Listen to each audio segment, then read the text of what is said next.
Okay, it is possible to make a multicolored brush in Procreate, um, like this, and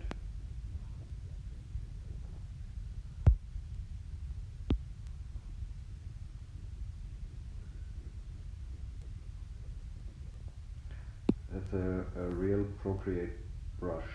Um, there are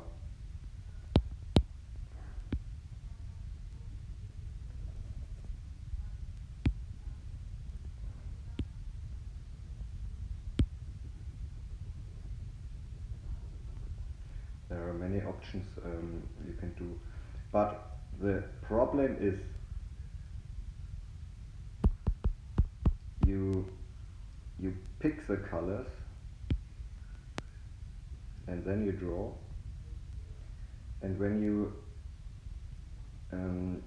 lift off the pencil, the the brush the settings are away. Um, you can only pick up the colors one time, and then it's away, and that's a problem. Okay, ciao.